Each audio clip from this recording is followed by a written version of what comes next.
түсініксіз. Жоқ, енді қазақша мәзір керек маған. Қазақша сөйлейтін ешкім жоқ. Неге? Менюда вроде бәрі түсінікті ғой. Ау? Менюда бәрі түсінікті ғой. Мен орысша білмеймін, қазақша керек. Қай жерін түсінбей тұрсыз, түсінбей. Жоқ, мен түсінуім емес, көруім керек деймін, қазақша мәзір көруім керек болады. Переводчик бар ғой. Жоқ, переводчик керек емес, мен жерде жазып тұру керек міндетті. Өкінішке орай жоқ. Өкінішке орай жоқ. Сен қазақсың ба? Ол Қазақстан ба? Бұл неге қазақша болмау керек? Мен бұл менюні өзім жасамын. Сосын жасамасаңыз, онда сіздің қожайыныңыз кім болады? Қазір өкінішке орай келген жоқ. Сосын бұл заңға қайшылық істеу, заң бұзушылық болады. Неге? Қазақстанда мемлекет тілінде қызмет көрсетілуі керек. Сізге түсініксіз? Жоқ, мен түсініксіз емес, маған түсіндірудің қажеті жоқ. Мен қазақша көре алуым керек болады. Иә, солай. Өкінішке орай осы орысшасы ғана болып тұр ағай. Енді қазақшасын қашан жасайсыздар? Онда түсіріп көріңіз қазір.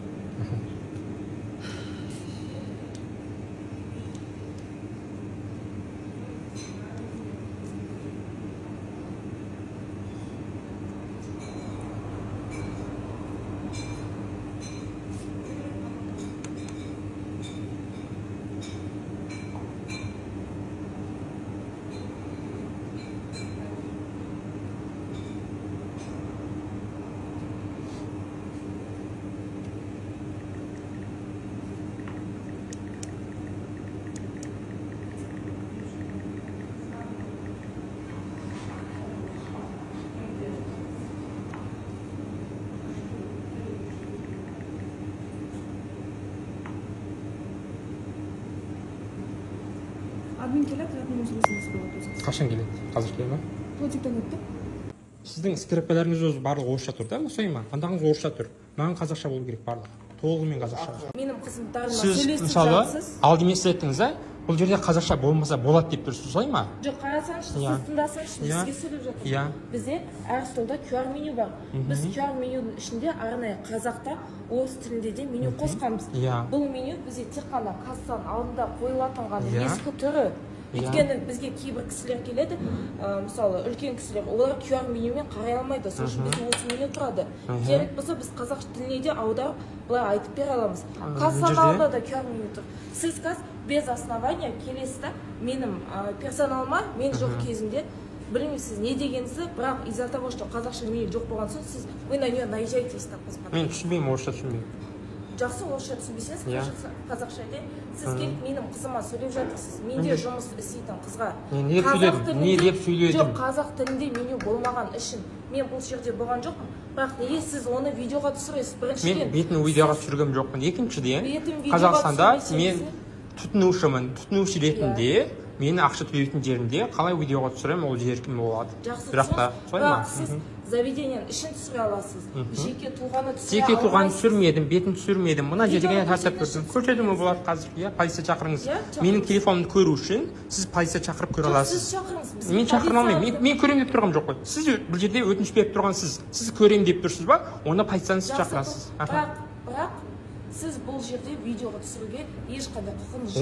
Жеке тұлғаны. Жақсы. Онда егер менің ондай заңға қайшылық істеп тұрғанымды дәлелдегіңіз келсе, онда сақшы шақырыңыз. Шақырыңыз. Именно тебя? Прям камераны былай салдым. Жақсы, онда шақырыңыз. Полиция шақырыңыз. Шақырыңыз. Онда маған қажет жоқ болса, мен телефонымды көрсете алмаймын. Жақсы, көрсетпей қойдым. Заказ беретін болсаңыз, заказ беріңіз. Бермейтін болсаңыз, пожалуйста. Бұл жерде шақыра алсаңыз, шақырыңыз. Бұл жерде қазақша болу керек. Сізге қазақша керек болып тұр ғой. Қазақша болса, мына QR коды сканировать етсеңіз болады. Бұл жерде қазақша жазылып тұру керек. Бұның ішінде. Ескі болса, жаңасы қашан шығады? Болмаса бұл жерде қазақша қашан тұрады? Жаңасы жақында шығады. Қанша уақытта? Точкада менюда ауыстырып жатырмын. Бір аптаның ішінде жаңа меню шығады. Сөйтіп айтуыңыз керек қой бағанбек. Жоқ, сіз қарасаңыз, біз специально QR меню қойдық. Ол QR-ды мен сканерлеуға, егер мен телефон жоқ болса айтайын. Айттым ғой, бізде именно сонда кісі осы меню ғана тұр, бізде жаңа меню бір аптадан кейін айтайын сізге, бұл жерге мен жарым жылдың алдында келдім, орысша болатын. Қазіргі шекім әлі орысша тұр. Түсіндіңіз ба? Ол кезде мен болған жоқ. Сіз болған жоқ болса, ол дүкен бар. Ол кезде осыларға айттым. Ол кезде айтсаңыз, ол кездегі адам қазір жоқ. ол адам ауысып кеткен жоқ, дүкен ауысқан жоқ, солай ма? Адам ауыса береді онда. Жақсы ғой. Дүкен ауысып кетсе, содан бері адамға адам айту керек қой жұмыс істеуге. Сізбен баға сөз таластыруға иә. Біріншіден, сізде бағана айтқандай телефон болмаса, иә. кассирда либо админда телефон болады. Ол сканерлеп сізге беруі мүмкін. Сіз ол мен телефон істеткенін көрсете алмаймын. Жоқ. Например, сіз айтып отырсыз ғой, егер де менде телефон болмаса, мен қалай сканерлеймін деп тұрсыз ба? Сосын білесіз ба? Қазақстанның тілдер туралы заңы бар болады.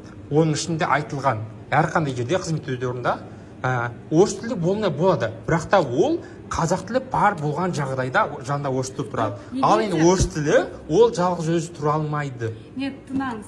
Егер де орыс тілде меню болса, кассир орысша да қазақша да түсінеді.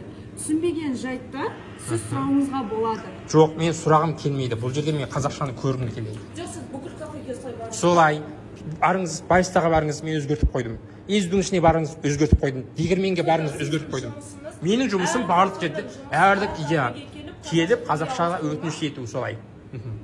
Ол сізде өтініш, сіз етіп бізге талап қоя алмайсыз. Жақсы, мен қазір полиция шақырайын,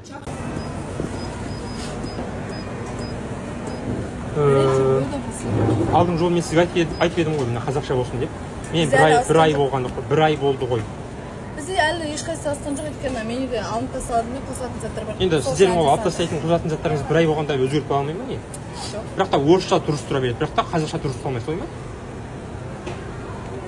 Ол сылтау ғой ол. Сылтауды айту керек. Сол администрацияға барып айтыңыз, біз кассирге соны шақырыңыз. Дұрыс па? Иә, шақырыңыз. Ар жаққа барып өздеріңіз барыңыздар. Мына жақта админдер отырады, барыңыздар. Жоқ, сіздің мына жердегі қожайын шақыруыңыз керек болады маған. Жоқ, директор бәріне қарайды. Сол жаққа барып айтыңыздар. Аты кім оның? Директор, общий директор болады. Жоқ, осы жердегі осы дүкен ошақтың несі кім, қожайыны кім? Директор бұл жерде отдельный бір адам болмайды. Сіз шақырсаңыз болады, мына жерде бір оқиға толып жатыр деп айтыңыз. Бізде телефон кассада ұстауға рұқсат жоқ. Телефоны кім? Не болды? Қазақша керек. Керек дейді. Алдын бір ай алдын айтып. Bir ayдың алдында келгем, айтқам сізге. Қазір келеді админ, күте тұрыңыз. Бұны админ келді, не ғана? Қазақша меню, орысша мәдір екеуіне бір уақытта жасап шығардық. Екеуіне ешқандай дизайн жағынан үстемдік берілген жоқ, екеуі де бір дизайнда, бірден заттарда. Бір жібекпен, бір несімен. Мысалы, езуді оқитын Оралман, өзіміздің қандас студенттердің ішкі арыз-армандарын жеткізіп жатыр екен. Сонымен орай қазақша меню жасадық. Назар ағамызға да рахмет енді. Осындай бір өзгеріс жасап жатқанына. Бұл кісі болмаса енді әлі 3-4 жыл осындай орысша мәзір жібермедіге шыны керек. Енді мынаны осы айдың аяғына дейін, келесі айдың басына дейін бұл да енді оңай емес қой, дизайн жасап. Бұдан да күшті жасайды деп үміттеміз. Жақсы? Рахмет.